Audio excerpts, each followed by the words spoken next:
आज मंत्रिमंडल ने निर्णय लिया है कि अगले 3 महीनों के लिए इस योजना को प्रदेश के सभी 15 करोड़ लोगों के लिए फिर से हम लोग लागू करेंगे।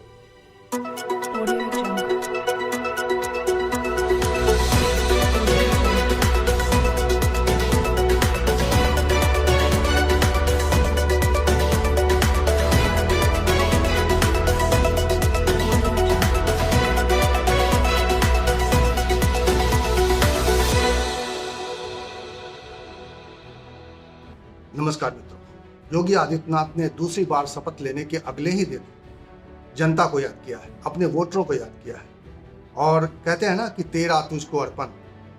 भारतीय जनता पार्टी को दोबारा सत्ता में लाने के लिए और इसे ऐतिहासिक जीत दिलाने के लिए जिन मतदाताओं ने भारतीय जनता पार्टी को वोट किया, उनको आज भारतीय जनता पार्टी ने रिटर्न गिफ्ट दे दिया। 3 महीने के लिए जो लाभार्थी योजना थी, जिसके तहत 5 किलो अनाज मिल रहा था और अंत्योदय परिवार को 35 किलो अनाज मिल रहा था, वो जारी रहेगा, लेकिन अगले 3 महीने के लिए, यानी अप्रैल, मई और जून, 3 महीने के लिए आपको जिन लाभार्थियों को पहले से 5 किलो प्रति व्यक्ति अनाज मिल रहा था, वो मिलता रहेगा। अप्रैल, मई, जून 3 महीने का इंतजाम सरकार ने कर दिया है, लेकिन इसके बाद क्या होगा अभी पता नहीं है। लेकिन आज इस ऐलान के लिए जब योगी आदित्यनाथ मीडिया के सामने आए तो उनके चेहरे की रौनक अलग थी, उनके चेहरे की चमक अलग थी। आप देख सकते हैं इस वक्त की स्क्रीन पर उनकी भाव भंगिमा से ऐसा लग रहा था कि वो बहुत ही प्रफुल्लित हैं और दूसरी बार जो उनको जिम्मेदारी मिली है उसको अपने तरीके से निभाने के लिए पूरी तरह तैयार है। दूसरी तरफ एक और नज़ारा दिखाई दिया। आज उनके साथ इस घोषणा के लिए 5 लोग शामिल थे। कुल योगी आदित्यनाथ के साथ, यानी उत्तर प्रदेश सरकार पंचदेव चलाएगी, ऐसा एक आभास दिया गया है। अभी मैं नहीं कह सकता कि ये इन 5 लोगों की एक सामूहिक जिम्मेदारी होगी।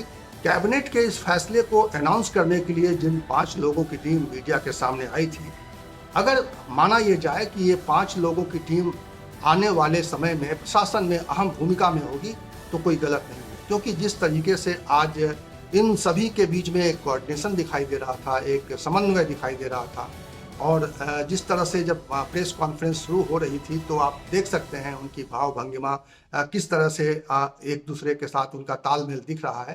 तो ये पंचदेव जो दिखाई दिया इस वक्त, हो सकता है उत्तर प्रदेश में आने वाले समय में सभी बड़े फैसलों में इन पंचदेव का हाथ हो, यानी योगी आदित्यनाथ के साथ इन 2 डिप्टी सीएम और उसके अलावा सुरेश खन्ना और स्वतंत्र देव सिंह। आपको मालूम है कि पिछली सरकार में भी केशव प्रसाद मौर्य डिप्टी सीएम थे, लेकिन उनके साथ किस तरह का हालात थे, वो किस तरह से पूरी तरह से एक्टिव नहीं रह पाते थे, लेकिन ऐसा एक आभास देने की कोशिश की गई है।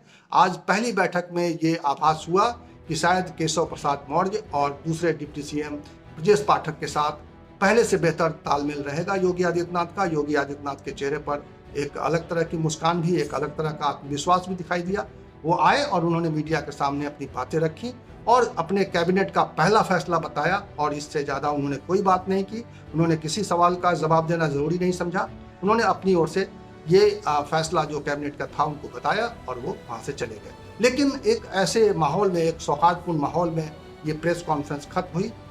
तो आने वाले समय में ये उम्मीद की जानी चाहिए कि जिस तरह से भारतीय जनता पार्टी ने अपने वोटरों के साथ एक वादा किया है, उस वादे पर अमल करेगी और जितने भी वादे हैं, जो कमिटमेंट किए गए हैं चुनावों के दौरान, वो कमिटमेंट पूरे होंगे। पहला कमिटमेंट उन्होंने पूरा किया है और इस कमिटमेंट के साथ उन्होंने उत्तर प्रदेश के 15 लाख लोगों को 5 किलो अनाज का जो सिस्टम चल रहा था और अंत्योदय परिवार को 35 किलो अनाज का जो उनका कार्यक्रम चल रहा था, उसको जारी रखने का फैसला किया गया है। और ये बड़ा फैसला है। इससे सरकार के ऊपर आर्थिक दबाव तो पड़ेगा, लेकिन 3 महीने के लिए उन्होंने इस फैसले को लागू करने का अपना प्रण दोहराया। मित्रों, आप सबका मैं हृदय से स्वागत करता हूं। उत्तर प्रदेश में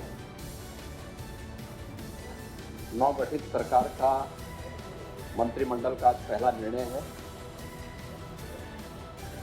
यह निर्णय उत्तर प्रदेश के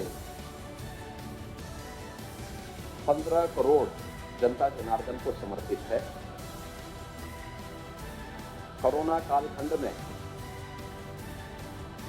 आदरणीय प्रधानमंत्री जी ने देश के हर नागरिक के लिए एक संबल प्रदान करते हुए प्रधानमंत्री अन्न योजना प्रारंभ की थी। इस योजना के अंतर्गत देश के 80 करोड़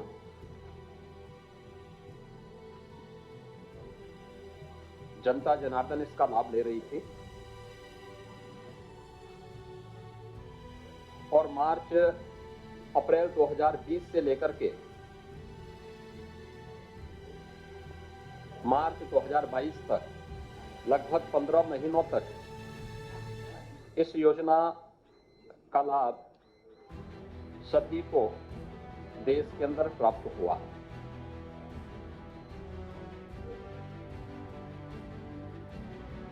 उत्तर प्रदेश के अंदर 15 करोड़ लोगों को इसका लाभ प्राप्त होता था। उत्तर प्रदेश सरकार ने भी उत्तर प्रदेश के अंत्योदय के लाभार्थी और पात्र गृहस्थी के 15 करोड़ लाभार्थियों के लिए एक योजना अपनी ओर से प्रारंभ की थी। अप्रैल 2020 में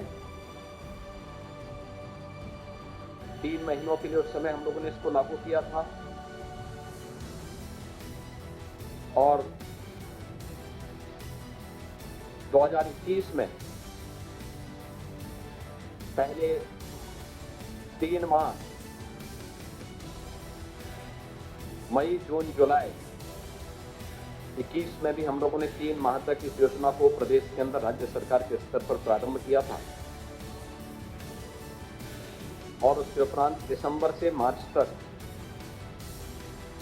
इन 4 महीनों के लिए राज्य सरकार के स्तर पर फिर से योजना प्रारंभ हुई थी, क्योंकि ये योजना मार्च 2022 तक की थी। इसलिए इस योजना को, जिसके अंतर्गत उत्तर प्रदेश की 15 करोड़ जनता को अंत्योदय जो परिवार हैं उनको 35 करोड़ खाद्यान्न और पात्र गृहस्थी के जो परिवार हैं उन्हें पर यूनिट 5 किलो खाद्यान्न प्राप्त होता है। राज्य शासन ने इसके साथ ही प्रत्येक परिवार को 1 किलो दाल, 1 किलो रिफाइंड तेल, 1 किलो आयोडाइज्ड नमक यह भी अतिरिक्त उपलब्ध करवाया था और इसके साथ ही अंत्योदय परिवारों को 1 किलो चीनी भी राज्य शासन ने अपने स्तर पर प्रदान किया था। यह योजना क्योंकि मार्च 2022 तक ही थी, आज मंत्रिमंडल ने निर्णय लिया है कि अगले 3 महीनों के लिए इस योजना को प्रदेश के सभी 15 करोड़ लोगों के लिए फिर से हम लोग लागू करेंगे और इस योजना को हमारे मंत्रिमंडल ने आज फैसला उत्तर प्रदेश के 15 करोड़ जनता जनार्दन को समर्पित करते हुए कि सरकार डबल इंजन की सरकार पहले भी उत्तर प्रदेश की जनता के साथ खड़ी रही। कोरोना जैसी महामारी के दौरान भी उन्हें न केवल फ्री में टेस्ट, फ्री में उपचार, फ्री में वैक्सीन, बल्कि किसी भी महामारी से होने वाले उन दुष्परिणामों से जो भूखमरी के रूप में सदैव आती रही है, उससे बचाने के लिए जो पुख्ता व्यवस्था देश के अंदर है, उसी अनुक्रम में उत्तर प्रदेश में हम इसको लागू किया है। तो ये पहला फैसला आज हमारे मंत्रिमंडल का था। इसको मैंने स्वयं आपके बीच में आकर के आपको सूचना देने का कार्य किया है।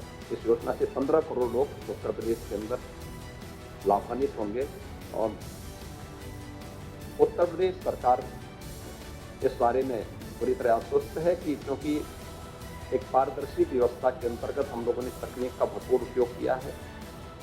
सभी 80,000 कोटी की दुकान में ई-पॉस मशीन लगी है और ई-पॉस मशीन के साथ सैनिटाइजर की सुविधा भी उपलब्ध है।